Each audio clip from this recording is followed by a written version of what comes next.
Sim. Olá, bem-vindos ao Facebook da Brascom. A Brascom é uma associação que reúne 60 das mais importantes empresas de tecnologia e telecomunicações que atuam no Brasil, além de mais de 20 instituições de ensino e pesquisa. A Brascom também é uma signatária das 80 associações signatárias em favor da aprovação da Lei Brasileira de Proteção de Dados, que é algo muito importante para o país, para os negócios, para a relação entre os cidadãos e o governo e para a própria proteção de dados dos cidadãos. O objetivo do nosso bate-papo hoje aqui é exatamente esse, que nós possamos ajudá-los a compreender melhor a importância que essa legislação tem nesses vários aspectos e nós, como cidadãos, que devemos conhecer um pouco mais sobre o assunto. Nós temos aqui hoje conosco dois convidados bastante importantes, especialistas no assunto. Um deles, inclusive, esteve conosco, já vou apresentá-los, uma recente matéria do Jornal Nacional, onde o nosso presidente, Sérgio Paulo Galindo, em entrevista ao Jornal Nacional, compartilhou com um dos nossos convidados e outros convidados naquela matéria, a evolução da aprovação da Lei Brasileira de Proteção de Dados. Então, eu gostaria de apresentar os nossos convidados e que nós possamos começar o nosso bate-papo. Vocês podem nos enviar, naturalmente, as perguntas, o interesse de vocês através do Facebook. Já estamos recebendo alguns comentários. Nós vamos, dentro do que for possível, nesse nosso tempo de 45 minutos, endereçar os pontos de vocês. Gostaria, então, de apresentar os nossos dois convidados conosco aqui hoje. O Danilo Doneda, ele é doutor em Direito Civil, professor da UERJ e do IDP, em Brasília, especialista em proteção de dados. O Danilo, justamente, que esteve com o nosso presidente, Sérgio Paulo Galindo, na matéria que eu me referi no Jornal Nacional. Gostaria também de introduzir e apresentar, let me introduce, Bruno Gencarelli. O Bruno está nos visitando já pela terceira vez no Brasil dentro deste projeto, a proteção de dados, a evolução da legislação brasileira. O Bruno é líder da unidade da Comissão Europeia para Fluxo de Dados e Proteção. O Bruno vai estar conosco compartilhando um pouco da perspectiva europeia da evolução do assunto de proteção de dados.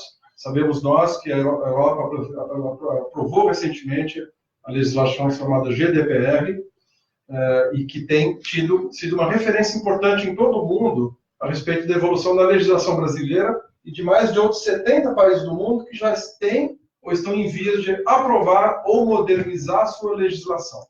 É isso que nós vamos estar batendo um papo com vocês aqui hoje.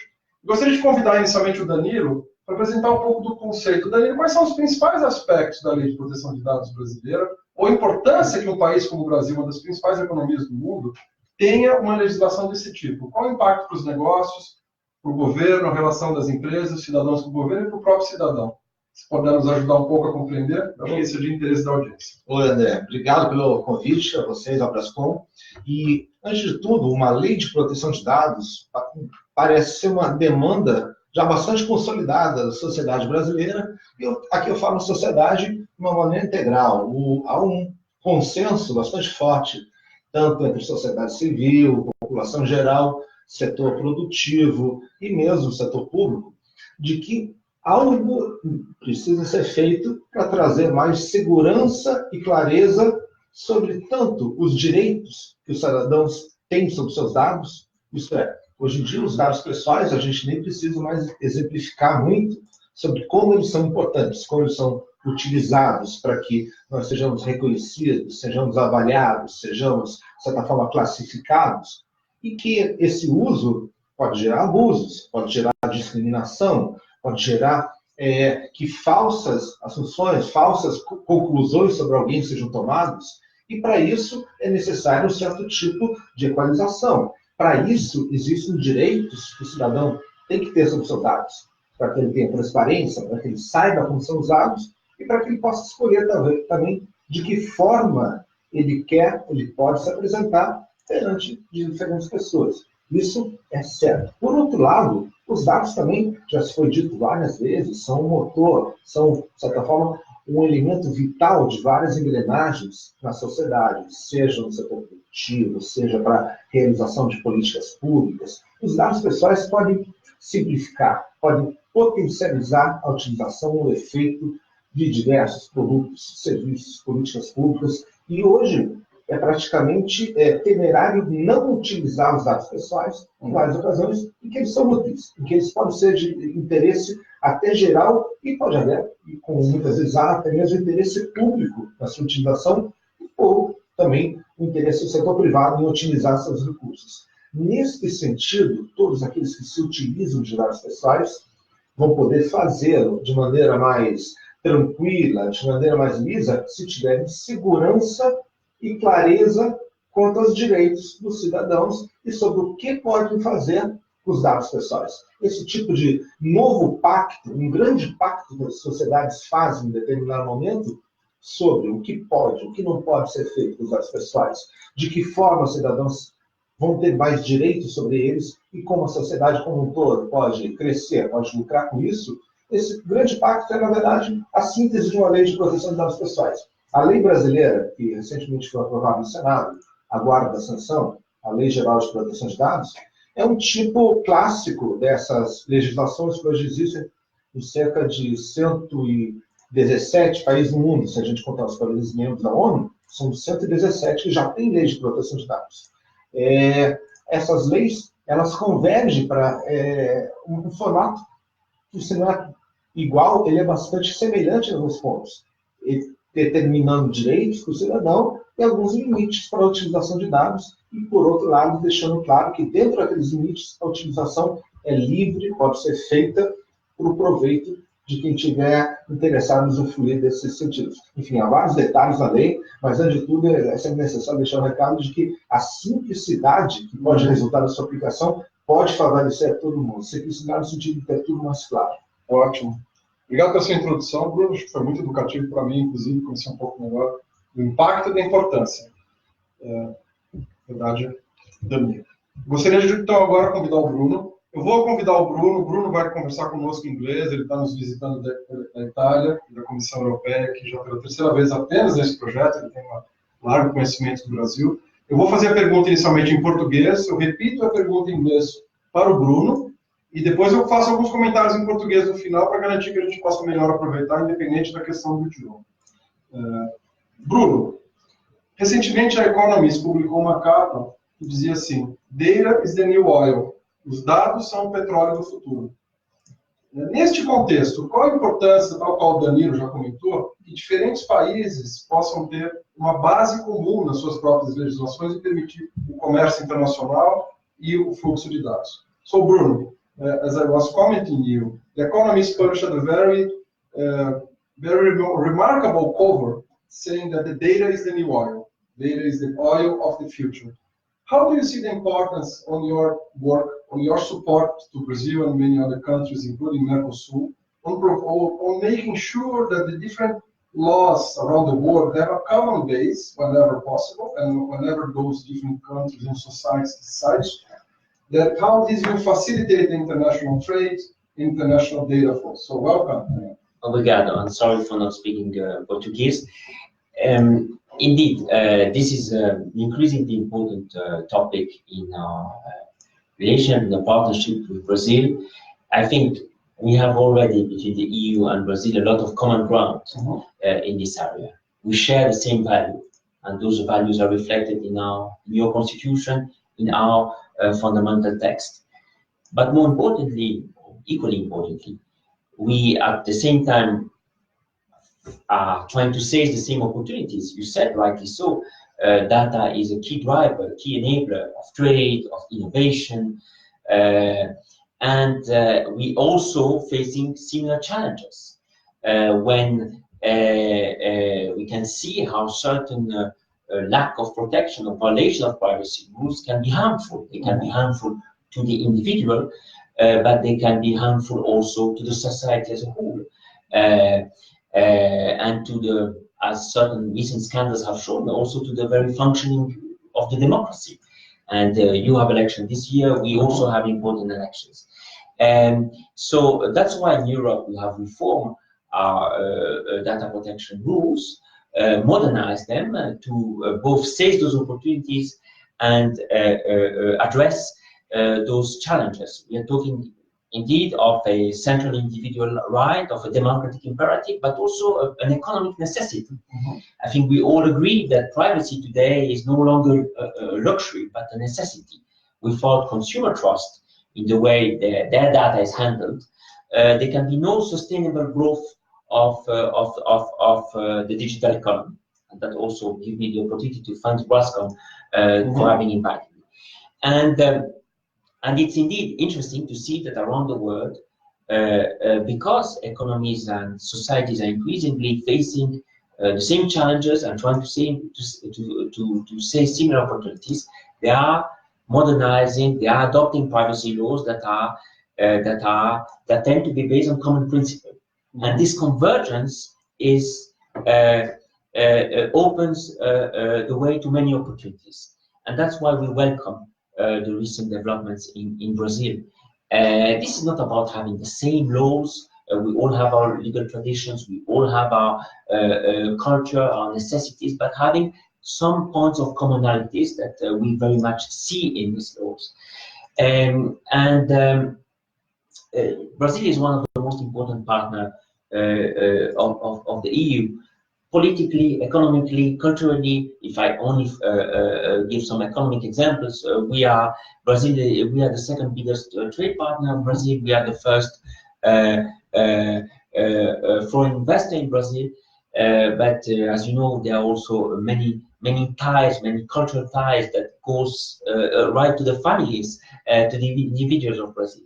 And having that kind of convergence in data protection, in privacy, could greatly facilitate and even develop our exchanges, our trade exchange, because trade relies to a very large extent on data flows, but also on cooperation between our law enforcement authorities, cooperation in many other fields. And at the time in which through trade negotiation and negotiation we are upgrading our relationship with Brazil, this could become an essential piece of our cooperation. And also, finally, or as a last point, let me mention the fact that there's an increasing demand for international standards, because data needs to flow. It needs to flow within one country, across sectors, but it needs also to flow across borders. And at the time where there is this demand for international standards, an important player like Brazil could have a key role in shaping those standards around and on the basis of the common values that we share in the EU and in Brazil. So that's why I believe those are very exciting times, and we are very, very interested in engaging even more with Brazil on these issues. Thank you so much, not only for your answer, but for all the engagements. Eu estou agradecendo o Bruno, a parceria que a Europa tem com o Brasil. É o segundo principal investidor no Brasil, a União Europeia como um todo. A importância da experiência que eles têm acumulado na experiência desde o desenvolvimento da legislação GDPR na Europa, recentemente aprovada, e que o mundo todo está se adequando às parcerias comerciais com a Europa. O Bruno nos falava que é muito importante que se entenda que isso tem impacto na democracia, na representatividade democrática, no diálogo do cidadão com o poder público, mas também economicamente falando. A lei, por isso que elas se chamam leis gerais, ela tem não só o mecanismo jurídico que está por trás da aprovação, bem como um impacto generalizado e amplo na economia e, como comentei, com a própria estrutura da democracia no Brasil. Ele comentava conosco a importância que essa lei e uma tendência internacional para a padronização dos estándares que ele comenta, que essas leis tenham visões comuns sempre que for necessário e possível, para que a troca internacional de economia, de produtos, de serviços e a plataforma de dados assim associados a esses produtos e serviços, além de vários outros aspectos do fluxo de dados, eles possam funcionar bem e que haja um benefício econômico e, ao mesmo tempo, que se evite abusos. O Bruno nos comentava que, tal qual o Brasil, a Itália também vai ter eleições em breve, e tudo isso nós temos visto que, internacionalmente falando, é muito importante que se tenha certeza que a plataforma de dados é usada da forma apropriada, sem abusos, inclusive no diálogo democrático, que é tão importante para o Brasil, bem como para os outros países aqui mencionados. Tá bom? Danilo, você pode nos ajudar num conceito também básico e importante? O que é o dado pessoal e se ele tem diferentes tipos, mais ou menos sensíveis, e por que isso tem a sua importância na maneira como o Brasil escolheu fazer sua legislação? É muito importante partir do tratamento e da definição do dado pessoal, primeiro porque, Como a lei é uma lei de proteção de dados pessoais, definir bem, ter bem claro isso, o que seja dado pessoal, define todo o campo de aplicação da lei. Define onde a lei vai ser aplicada e onde não vai. E, em segundo lugar, porque há realmente uma certa, alguns enganos que comumente são feitos quanto ao que é o dado pessoal. Você tem uma regra muito simples e clara sobre o que é o dado pessoal. Qualquer informação que você possa referir a uma pessoa é um dado pessoal. Não interessa o tipo de informação. Qualquer informação que se refira a uma pessoa é informação pessoal. Desde o nome, números identificativos, características físicas, etc. Todos são dados pessoais e, como tal, podem ser protegidos. Agora, há uma certa confusão, porque alguns dados são pessoais, mas também recebem algumas outras alcunhas. No Brasil se fala muito, por exemplo, em dados cadastrais, algumas áreas, alguns ramos se falam em dados administrativos. Sendo cadastrais, administrativos, não interessa o que eles sejam mais. Se eles forem referentes a uma pessoa, eles são dados pessoais.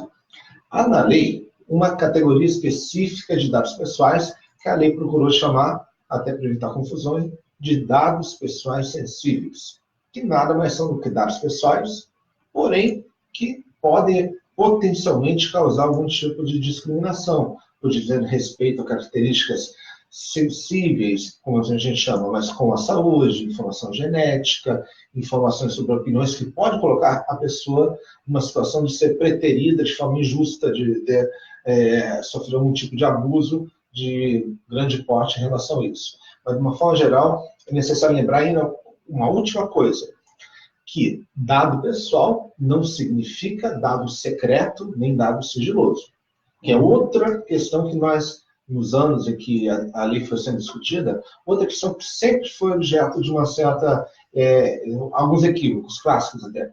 Um dado pode ser pessoal e, ao mesmo tempo, ser público, no sentido de ter seu acesso franqueado. A lei obriga que alguns dados pessoais nossos sejam públicos. Ninguém pode manter segredo sobre o estado civil.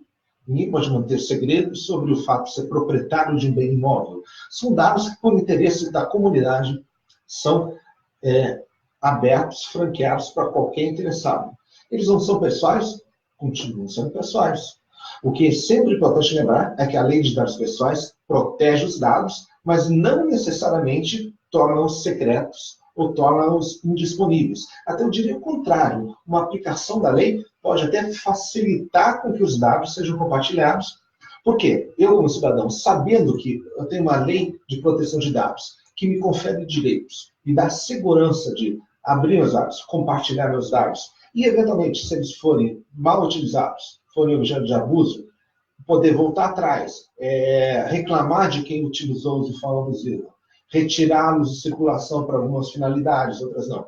Sabendo que eu tenho essa possibilidade, eu me sinto mais confortável em compartilhar os dados. Então, esse é um interessante e aparente paradoxo da lei, que é o seguinte: a lei de proteção de dados, bem implementada, pode incrementar o fluxo de dados.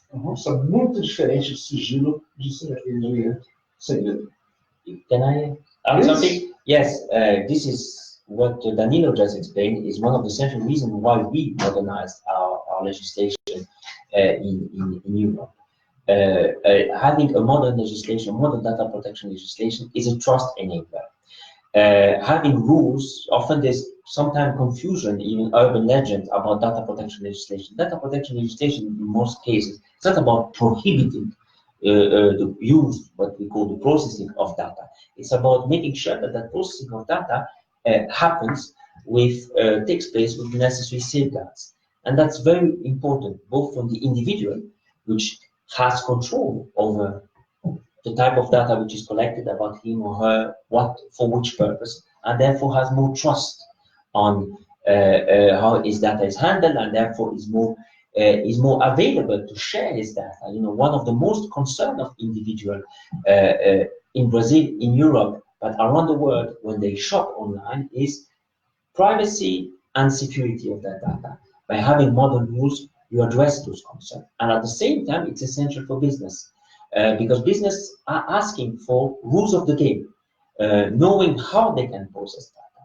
And the rule of the jungle is in the absence of rule is not beneficial to anybody. Therefore, that's what why we believe it's important to have a data protection legislation that strikes the right balance between the need to protect data, but also the need to organize and provide the necessary safeguards and rules to allow the processing of data. Nobody is, of course, denying here the key role of data, as we said, for trade, for the economy, for also the fight against crime, but also for very basic things we are doing all the time, social interaction. It's all about that.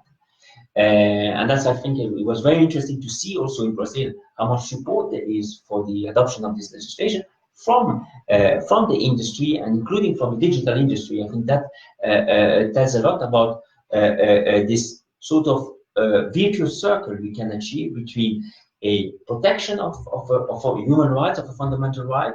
In that way, you strengthen the trust of consumers, and that trust can then feed into the further development of the digital economy. My remarks were based on my understanding of what he said in Portuguese, so I hope I understood well. You're a fast learner. I think that you have understood pretty good what Danilo shared with us. O Bruno nos dizia que uma das razões pelas quais a União Europeia resolveu modernizar a sua lei é para aumentar o nível de confiança. Aqueles que são familiarizados com o inglês devem ter ouvido a palavra trust algumas vezes a resposta do Bruno. O aumento do nível de confiança para que os cidadãos possam interagir socialmente, os negócios possam funcionar, a relação do cidadão com o governo, tudo isso é baseado no conceito de confiança. As leis de proteção de dados que os vários países estão desenvolvendo e aprovando, no Brasil, depois o Danilo pode comentar um pouco mais com a gente que estágio que ela se encontra, ele visa, em grande aspecto, aumentar o nível de confiança daquele mercado, daquela sociedade e daquele mercado para com mercados internacionais. Então, eu gostaria de explorar com o Bruno um ponto em relação à economia digital, digital economy. Bruno, you mentioned that this will increase the trust level around the global digital economy. Okay? As we know, Brascom is again an association that puts together many key companies, Brazilian and international companies around the digital industry, information technology and telecommunications, and this also relates to data centers. Mm-hmm. Many of the data centers, it's a growing market in Brazil. Brascom has working with the government to improve investment level on data centers and connectivity, submarine cable, satellites, but it's a global market. My question is the following. You're telling us that this will facilitate, that you raise the trust level and facilitate international flow of data. Does this include, the moment that the Brazilian law is approved and share a common ground with the European law, does it facilitate for the data center and digital companies, let's say, to collect data in Brazil and to process and to improve the data quality using artificial intelligence of technologies? Some cases, those use international data centers to provide part of the process. This means the data must flow around international connections, and part of the process may be processed outside Brazil. Do you mean that our law, the moment it's approved and implemented, this will facilitate and provide better protection for the citizens and for the companies on taking advantage of international infrastructure of data centers? Enormously, because one of the instruments we have under our law is so-called adequacy. It means that when, and I will give an example of an arrangement we just concluded. It means that when a country has a similar, comparable, this is not about, as I said, this is not about finding carbon copies of European law. Mm-hmm. This is about sharing, as I said, values and a comparable level of protection. Then we can have a so-called adequacy decision, which means free flow of data with that country, which means that that third country is almost assimilated to a member country of the European Union. Data would move between the EU and Brazil as it is moving between France and Germany, because of this common protection. That's important, of course, for EU and Brazilian citizens that know that when their data moves between EU and Brazil, they are subject to a similar comparable level of protection, but that's of course an enormous benefit for businesses. Indeed, for the type of activities you indicated, processing, sub-processing activities. And we have just concluded a similar arrangement with Japan 2 weeks ago, which creates the biggest area of free and secure data flows in the world, and which complement, if you want, the trade agreement, the free trade agreement we have also concluded with Japan. And this is exactly something we would like to explore with Brazil, and we have indicated Brazil as a key partner in that respect. We would consider having a similar arrangement, which again would support our trade, would support our cooperation in many other areas by allowing this unhindered, this free flow of data. Mm-hmm. And again, it shows, and that's a very important, another lesson. You mentioned trust. Mm-hmm. Another part of, we believe, our common values, our common model, is that you can have a system that protects data and even subjects data to high level of protection, but which is at the same time open to data flows.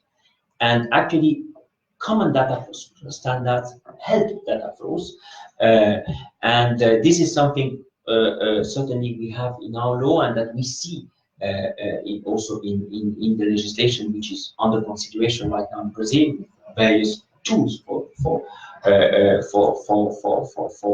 data flows. So as I said, this would be an additional, very important chapter of the partnership between Europe and Brazil. O Bruno nos explicava que, em relação à minha pergunta, se as duas legislações, se as duas legislações, após plenamente implementadas, se isso deve facilitar o fluxo livre de dados dentro que as legislações proporcionem de regras para isso, para que os dados possam ser coletados no Brasil, eventualmente tratados e valorizados na Europa, e depois possam ser usados de volta. Or the other way around. Ou ao contrário, yes. Exatamente ao contrário. Porque o Brasil, mais uma vez, o Brasil e a Europa são importantíssimos parceiros comerciais, e agora existe uma tendência que os acordos comerciais internacionais eles sejam assinados. O Brasil está se posicionando em relação a isso. Ele nos citou o exemplo do Japão. A Europa e o Japão acabaram de assinar, e o Bruno participou desse projeto, um tratado internacional para que as legislações vigentes no Brasil e no Japão permitam um fluxo realmente livre dentro das regras, das proteções e do impacto dos negócios. E é justamente nisso que eu gostaria de fazer uma pergunta, então, agora para os nossos dois convidados. A question for both of you. It's coming from our participants. Obrigado, Guilherme Campos. O Guilherme nos pergunta que impacto que essa lei pode ter para a nossa indústria. What's the impact for the information technology industry? In the sense, no sentido que as companhias têm que se adequar aos seus sistemas, seu software e seus processos para se adequar à lei. We have seen when the European published its own law or modernized it, we have seen many international providers of services through the internet in Brazil. We have received many of us notice that you need to comply, we need to accept the new terms, you change our service to comply with European law. A pergunta é a seguinte: como que as empresas, o Guilherme Campos está especificamente interessado na nossa própria indústria de tecnologia da informação, como que, inclusive em relação aos prazos, Danilo, que as empresas devem se preparar, need to be prepared for, again, software, infrastructure and adequacy, adequação à legislação. Como que isso funciona? Que expectativa que a nossa própria indústria deve ter em se preparar? Se quiser aproveitar, Danilo, para comentar onde que a legislação brasileira se encontra nesse momento. And Bruno can help with us how this was implemented by other international companies after the European publishing. Bruno, por favor. Bom, André, a lei brasileira ela foi aprovada pelo Senado, aguarda sanção pelo presidente, que deve chegar no máximo até o dia 14 de agosto. Em teoria, se o presidente não sancionar, ela automaticamente entra em vigor já no dia 15 de agosto. Entra em vigor no seguinte sentido: há um prazo de 18 meses entre o dia que ela for sancionada e a sua efetiva entrada em vigor. Isso é, o dia que ela vai passar a valer fazer efeitos legais. Isso é, se alguém pergunta de uma forma genérica, quando que alguém vai ter que se adaptar, empresas, setor público, é para daqui a 18 meses, contando a partir da data da sanção. Agora, impacto que a lei vai ter. Em primeiro lugar, a lei, apesar de ser uma lei razoavelmente complexa em alguns pontos, ela não é complicada no sentido de demandar mais do que hoje em dia seria razoavelmente esperado por qualquer cidadão. Isso é, o que as empresas, o que o próprio Estado vão ter que fazer? Eles vão ter que ter algum inventário, algum procedimento organizado para saber quais dados recebem, dizer, quando for o caso do cidadão, de uma autoridade contábil, o que é feito com os dados, de que forma são utilizados, e responder eventuais direitos do cidadão, que não são também direitos, digamos assim, herméticos. O cidadão tem direito a ter acesso, a corrigir o dado errado, se não há motivo para tratar o dado, ele pode ser apagado. Enfim, há um conjunto bastante coeso, simples, de direitos e obrigações, que são, inclusive, compatíveis com vários outros ordenamentos jurídicos. Aqui temos o exemplo da Europa, da União Europeia, que é o maior bloco que tem uma lei unificada, mas existem outros tantos exemplos que a gente não precisa ser muito longe. Na América Latina temos vários países com leis de proteção de dados, cujo grau de compatibilidade potencial é muito alto. Sempre lembrando também que as leis de proteção de dados, elas implementam direitos, mas elas também servem, e são aprovadas muitas vezes, com o fim de obter compatibilidade e interoperabilidade entre sistemas de diversos países. Adequacy, segundo. Adequacy também é um termo que é bastante caro ao direito europeu, mas de uma forma geral a gente pode, até um pouco acima disso, trabalhar em compatibilidade entre diversos padrões, independente de estarem ligados ou não ao sistema europeu. E esses princípios comuns, esse núcleo duro, que é comum a várias leis, faz com que a gramática seja comum, os direitos sejam comuns e alguns padrões, alguns parâmetros sejam comuns. O que acontece não propriamente por uma razão da lei ser ditada por uma outra tendência, mas pelo fato de que os fluxos de dados são fortemente influenciados pela sua natureza internacional. Por conta disso, a convergência é um fenômeno que há muito tempo se verifica. Basta dizer que os princípios de proteção de dados foram, primeiramente, enunciados nos Estados Unidos. Não, país que tradicionalmente não faz parte de tratados ou de instrumentos internacionais, agora sim, para assistir de outros, porque a natureza da matéria chama isso. Então, mas voltando para fechar a resposta, a indústria, claro, eventualmente todo mundo vai ter que se adaptar a certo ponto, lembrando que muita dessa adaptação diz respeito a uma demanda que os cidadãos vão fazer, que os usuários, clientes, consumidores, vão fazer independente de haver uma lei ou não. A confiança hoje em dia, como já se falou muitas vezes, depende, entre outras coisas, de saber o que é feito com o que o cidadão tem de mais comum, mais valioso. E cada vez os dados são mais valiosos. Então, se essas obrigações, se essa adaptação vem com padrões comuns, tanto melhor para todo mundo, porque a indústria vai saber que no seu setor não vai haver um concorrente que vai, digamos assim, entre aspas, jogar sujo, vai poder se esquivar de custos, baixando o nível de proteção. Isso não vai poder acontecer, porque você vai ter uma lei que vai colocar padrões comuns. Então, os custos, muitas vezes, que podem ocorrer, tem também serviços, muitas vezes, como um investimento que, queira ou não, vai acontecer e, por muitos prismas, vai gerar benefícios. Perfeito. Bruno, what can you comment with us from the European experience after you modernized your law? How did you help those international companies who trade in Europe or who trade with Europe from their countries to be able to be compliant with the law? So how can you share with us in order for how Guilherme is asking us how his company or his industry can be prepared? First, I think you mentioned the ICT world. Well, the ICT world is already, in general, a very data-intensive world. So those are companies that, even setting aside for a few seconds legislative or regulatory requirements, it's an industry that knows already very well what is the value of data. from a reputational point of view, from a value point of view, from a trust point of view, trust both a B2B and B2C relationship. So those are companies that know also what the lack of protection might mean for their business. Let's think about a big security incident, a big data breach. And they in general understand very much that before even being a question of regulation of legislation, this is about good business practice, knowing which data you have, what you do with your data, and under which safeguards.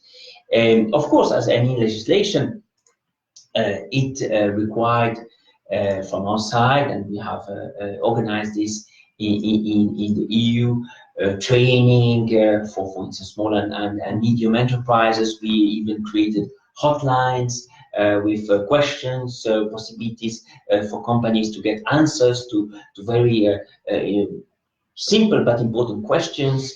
It has raised the awareness, and there is a need. I don't like this word, but of education, if you want. But the feedback we were receiving increasingly is that first, companies know that this is important because it's important for the clients, it's important for the customers, and also having data protection having to fulfill with data protection requirements. It's really requires from you to answer some basic questions. What data you collected, for which purpose, what do you do with the data? You keep it or you share it with third parties? And this is again, first of all, a question of good, I would say, corporate housekeeping. Many companies that have been through that process have told us that first it was very useful to also map their own processing and their own processes, identify data they were collecting, and that was unnecessary, exposing them to liabilities, or on the contrary, discovering that they were collecting a lot of data that was not exploited. And again, a good data protection legislation should allow to exploit the data, to make value out of the data. So that's also a large part of the, would say, compliance process. Another important aspect we have seen is that having a serious modern data protection legislation favors innovative firms and spur the drive for technical solutions to address privacy and data security, to minimize the risk, to develop privacy enhancing technologies. That's also very important, in particular for the ICT world. And that also brings me to the role that a regulator might have, because how we have developed a regulator in Europe, and again, the big titles in the newspapers have presented those regulators only mostly often on the perspective of fines, of sanction. That's part of any legislation.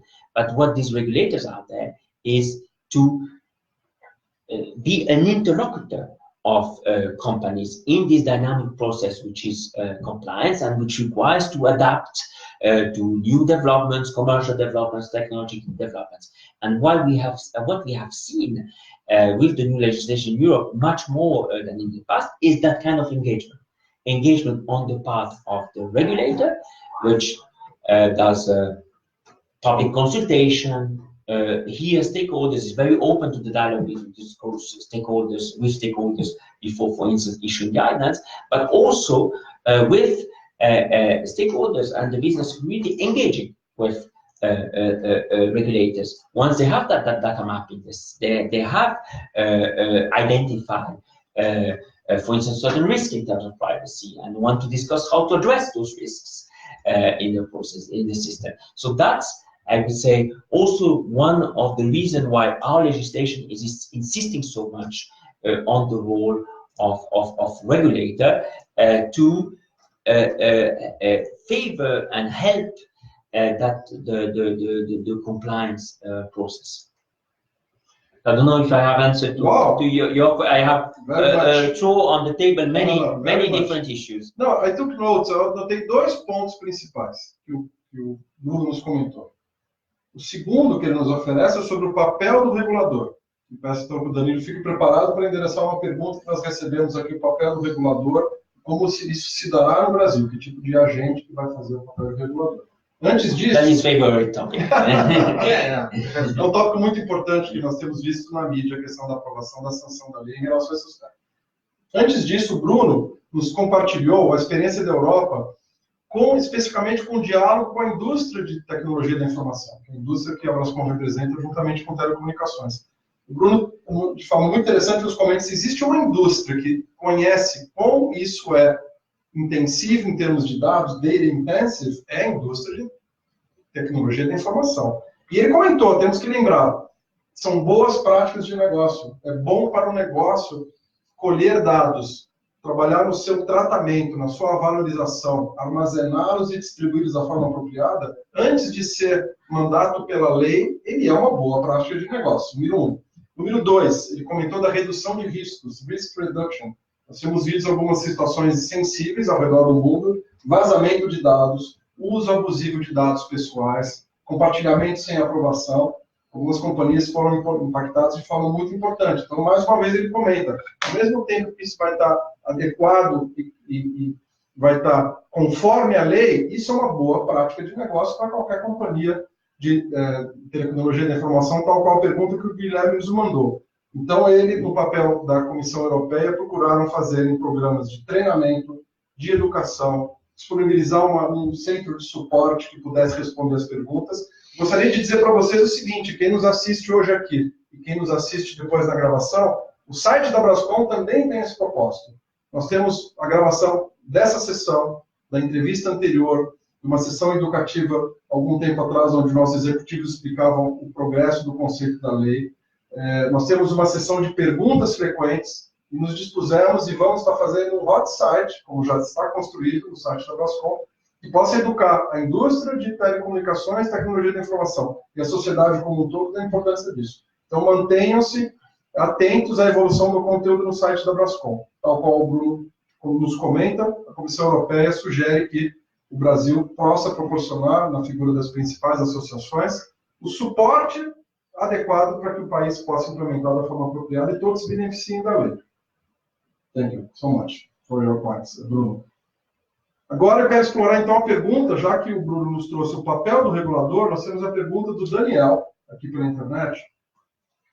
Danilo, que é possível uma lei geral de dados sem uma autoridade independente? De alguma forma associo essa pergunta com o papel do regulador que o Bruno nos traz. Qual é a sua perspectiva? Como devemos entender essa questão de como que a lei vai ser implementada e essa questão da autoridade independente? Bom, uma autoridade independente é algo muito comum em leis de proteção de dados. A pergunta é se é possível haver uma lei de proteção de dados sem autoridade. A resposta, obviamente, sim. Qualquer arranjo institucional com mínimo de efetividade pode ser possível. Agora, a questão é nos perguntarmos se é o melhor arranjo para a questão de proteção de dados. Hoje em dia, os países, são quase 120 que possuem leis de proteção de dados, quase 90% deles têm uma autoridade independente de proteção de dados. Isso não é uma mera coincidência, nem uma moda, nem uma cópia de algum modelo, mas deriva da natureza da matéria, das características dessa matéria. Digo um pouco melhor. Em algumas ocasiões, quando se fala em autoridade, algumas discussões surgem sobre a oportunidade de se criar um novo órgão público, uma nova entidade pública, uma nova agência reguladora. Em relação à proteção de dados, é sempre necessário lembrar pelo menos duas coisas quanto a essas advertências. Primeiro, não se trata de uma agência reguladora, porque os dados pessoais não são vistos pela lei como um mercado que deve ser regulado para contemporizar interesses de todos os envolvidos, mas como um direito que deve ser garantido. Uma das consequências de garantir esse direito é estipular quando os dados pessoais podem ser utilizados pelos interessados. Então, a regulação que existe, ela não é exercida de forma direta, ela é reflexo da garantia de direitos, em primeiro lugar. Segundo, eu falei da natureza da matéria, indo mais diretamente. Dados pessoais, eles são parte da nossa pessoa, da nossa personalidade, só que eles facilmente escapam da gente. Um dado pessoal meu colhido, tratado, ele pode ser tratado de uma maneira que eu não sei, por alguém que eu não conheço, de forma que eu não vejo. Isso é, não dói o tratamento de dados pessoais. Eu não tenho como seguir diretamente, não uma ligação umbilical, muito embora aquele dado possa me representar diante de milhares de pessoas que nunca me viram pessoalmente. Então, é uma situação muito curiosa quando é como se retirasse alguma coisa de você e tratasse aquilo sem que você saiba como é feito. Isso é fazer uma grande alegoria. Mas a questão é, por que eu falei disso quando falei na autoridade? A autoridade é um elemento essencial para você aproximar os direitos, as expectativas de cada um de nós, cidadão, da possibilidade de exercer um mínimo controle sobre uma atividade que pode ser feita sem que o cidadão perceba. A diferença de poder é muito grande entre o cidadão e aquele que trata os dados. A autoridade surge para tentar aproximar as coisas, aproximar o cidadão de uma tentativa de controle dos dados. Por isso, a autoridade precisa ter o quê? Um corpo técnico especializado que saiba como são os tratamentos, saiba como agir de forma cirúrgica, isso é, intervir no mínimo possível, mas garantir os direitos do cidadão. A autoridade tem que ter uma resposta rápida, isso é, ela tem que responder os direitos do cidadão, e ainda mais com uma outra dificuldade. Muitas vezes os problemas individualmente são pequenos. Eu tenho uma pessoa típica, ela tem várias empresas ou órgãos que tratam seus dados, e muitas vezes, sei lá, 30% deles estão agindo mal. Só que no varejo é muito complicado a pessoa tutelar esses dados sozinha. O que ela vai fazer? Vai contratar um advogado? Vai atrás de cada uma das empresas? Isso não acontece. A prova disso é que nós temos uma ação constitucional no Brasil chamada habeas data, que praticamente não se utiliza para isso. É necessário essa agência para equilibrar essa situação, mesmo porque a economia de dados é tão importante que pelo menos 2 das 5 maiores empresas do estado pela Forbes possuem basicamente como ativos dados pessoais, ou pelo menos uma fórmula mágica para chegar nas pessoas através de dados pessoais. Fórmula mágica, uma teoria. Isso quer dizer o quê? Que esse elemento, em grandes números, coletivamente é muito relevante, mas individualmente ele somente vai ter uma tutela equilibrada com mecanismos que permita que esses direitos sejam exercidos de uma maneira simples e fácil.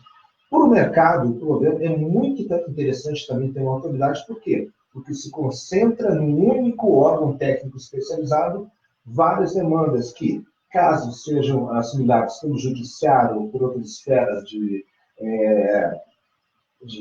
controle de direitos, como, por exemplo, órgãos de defesa do consumidor, vai gerar, primeiro, um julgamento por órgãos que não têm informação técnica para isso, onerando e encavalando ainda mais o sistema judiciário, que já tem tantos problemas de escala no Brasil, e não fornecendo uma tutela que forneça clareza para os participantes desse mercado. Isso é, focando numa única autoridade, essa resolução dos demandas é muito mais simples, temos indicativos claros de como agir. Enfim, há muitas outras questões, mas, por enquanto, acho que essas serão uma das mais relevantes. Muito obrigado, Danilo. Essas foram as palavras, as recomendações de Danilo Doneda, mais uma vez. Ele é professor e doutor em Direito Civil e especialista, tem trabalhado conosco na educação e na propagação das mensagens importantes e entendimento da lei de proteção de dados. É ótimo ter você conosco. I'd like to invite, gostaria de convidar, então, o Bruno Gencarelli, líder da unidade da União Europeia em relação ao fluxo internacional de dados e proteção, para alguns comentários finais. Final remarks on you are coming to Brazil, your third time only in the context of this project, Brazilian efforts to approve our law, the general law of data protection in Brazil. What's your expectation about this trip, and which type of message that you'd like to be able to bring back to Europe, to the European Commission, about the efforts that we have seen that maybe Brazil, and why not to comment on overall the extent the Latin America is evolving as a region, economic region, and an important commercial partner of Europe. So, which type of your better expectations that you want to bring back home about the efforts that have been seen. If I can use one word, I would use the word opportunities. This is a very interesting moment in which, again, as I said, we are on the basis of common values, addressing in an increasingly similar ways that topic of data protection and developing our data protection legislation. Indeed, in the EU, in Brazil, but in Latin America more generally, there are very interesting developments in Chile, for instance, which has just decided to introduce in its constitution the guarantee as a fundamental right of data protection, which has decided to create an independent data protection authority.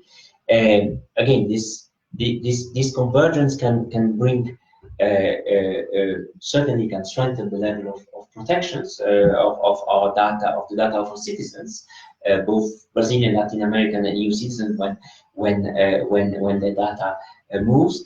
This convergence is very good for business, for trade. We have said that companies, and more generally companies, increasingly operate across borders and prefer to apply a similar set of rules.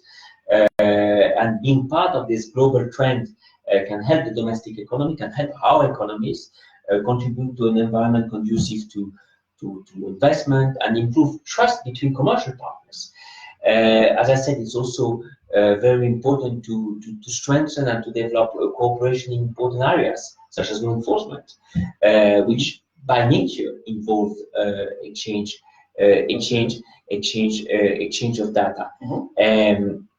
So I see that what I'm here as an interested observer, and what I see could open the way to a number of different strands, of different avenues of cooperation in our mutual benefit. And beyond our relationship, as I said, there is in the world an increasing need for common rules of the game. And we have seen in the past that Brazil has led the way in many areas. And I think the voice of Brazil is needed also in this area. And you are going through a complex debate, and that's right, because those are very important issues, sensitive issues. We also, as I always recall, our legislative process lasts for 4 years, because those are complex issues. It's a very healthy debate, which, as Danilo has explained, as you have explained, involves all parts of the Brazilian society, from civil society to business, and that's how you do good law. So that's also very interesting to see it also from outside. Let me maybe finish with a few words on what Danilo has explained on the existence of an authority. Again, this is not about looking for identical institutions or models, but what I can share with you is what is our experience and why we have built our data protection legislation on the existence of fully independent and effective data protection authorities, for essentially 2 reasons. Because first, as I think Danilo explained, it's an accessible point of contact for citizens. This is sometimes about things that might look small on the larger scale, but for citizens, for individual citizens, are very important. Access to data, correction of data, rectification of data. You don't want people to go through lengthy and costly court proceedings, litigation to fix that. An agency is indeed close to people and can solve this, can also operate as a very effective intermediary between the business operator and the citizens to find a pragmatic solution without again going to a lengthy process, which are costly but which are also source of legal uncertainty for both also for businesses. So that's a very important a very important aspect. Another aspect is, which also explains why having an authority like that is also important, good for business, is an authority, data protection authority can ensure consistent enforcement, which is, as we know, very important in terms of legal certainty and avoiding all sorts of compliance costs. Instead of having a system which goes through the court avenue, which you might have different court rulings, where you might have certain issues going to court and others not going to court. So consistent enforcement, but also an authority has compared to court, has a broader and more flexible toolbox to address issues, including violation. Also some soft instrument, advice, recommendation, warnings before or instead going to other type of sanction like financial sanction. So that's also an element of flexibility which can be very useful. And finally, we are talking about the legislation. When we're talking about overarching data protection legislation, we're talking about the legislation that covers almost everything, almost any type of data processing, and which has to remain general, has a certain level of generality. And as we know, we are living in a fast evolving world where you have a lot of technological developments, also from an economic, from a commercial point of view. Having a effective and independent authority which can adapt the implementation of these general principles coming from the law to this fast evolving environment is very important. And it's a general what also business wants. To have some certainty, but to have also some flexibility in the implementation of the rules, without having each time to change the legislation. This takes too much time, and then there would always be this gap in terms of between the legislation and then the technological development. So indeed, having an authority, I understand, is an investment, also financial investment, but it's an investment that can involve. That can prevent a lot of costs down the road in terms of uncertainty, in terms of risk, in terms of fragmentation, etc. So it's a win-win. It's a win-win solution, both for citizens and we believe for business. That, in any case, the experience we have in Europe, and we are very happy to share with Brazilian stakeholders. So I'm very happy to be here and very excited by all these developments. Thanks again for having me tonight. Please, it's more than a pleasure. O Bruno aqui, numa resposta bastante detalhada, ele completou de uma forma interessante a experiência e a visão da Europa a respeito do papel que uma autoridade reguladora teria no processo de implementação da lei brasileira, e comenta os pontos de aplicação de forma consistente, o balanceamento, tal qual o Danilo havia comentado, a relação do cidadão com os negócios e dos dois para com o governo. A agência poderia proporcionar esse tipo de balanceamento nesse relacionamento, nesse ordenamento jurídico. E comentou também que a Europa tem mostrado, a experiência deles, que existe uma série de instrumentos que um órgão desse tipo, uma autoridade desse tipo, melhor dito, pode proporcionar em termos de flexibilidade e a própria evolução da legislação. Sem que tenhamos que daqui a poucos anos, com a velocidade rápida que tudo isso acontece, justamente o meu papel aqui na Brascom como diretor de inovação, sabemos todos da velocidade que as tecnologias estão trazendo ao mundo dos negócios, a evolução desse diálogo do cidadão para com o governo, com os negócios. Sem uma figura desse tipo, talvez tenhamos que daqui a pouco tempo entrar numa nova jornada. O Brasil está há alguns anos nessa jornada, a Europa investiu 4 anos em modernizar a sua lei. O Bruno também nos comenta que essa autoridade poderia garantir um nível de flexibilidade e evolução da lei. Alguns dos pontos que eu queria agradecer ao Bruno por ter comentado. Antes disso, na minha pergunta sobre que tipo de mensagem que ele leva de volta para o retorno pela Europa, que ele espera levar, a palavra-chave que ele nos comenta aqui sempre é oportunidade. Bruno. Oportunidade que a convergência dos marcos regulatórios, dos diversos atores internacionais, falamos da Europa, falamos da América Latina, do Brasil, o papel que ele comenta que o Brasil pode ter como voz ativa, como o Brasil já teve em tantas áreas internacionais que o Brasil se destaca, existe, segundo o Bruno, uma oportunidade para que nós tenhamos uma voz mais ativa na medida que possamos ter sucesso na aprovação e na sanção da nova lei, que está aí em breve de acontecer. Por conta de convergência desses marcos regulatórios e do aumento geral da confiança nas relações entre o Brasil na troca e fluxo de dados e nas relações internacionais com esse fluxo. Então, espero ter resumido de uma forma aqui razoável. Obrigado. Gostaria, então, de encerrar dizendo que vocês podem nos enviar as perguntas pelo e-mail da Brascom, enviar as perguntas através do próprio Facebook. Eu gostaria de agradecer, grazie, a participação do Bruno, que esteve conosco, Bruno Giancarelli, e Danilo, nos ajudando muito, Danilo Donedo, em conhecer a evolução do assunto no Brasil, através da sua especialidade. Gostaria, então, de encerrar dizendo que nós estamos muito contentes em estar com vocês aqui hoje, agradecer o tempo e o investimento aí de tempo e as perguntas de vocês, e que nós possamos juntos evoluir o trabalho para o Brasil digital e conectado. Boa tarde a todos.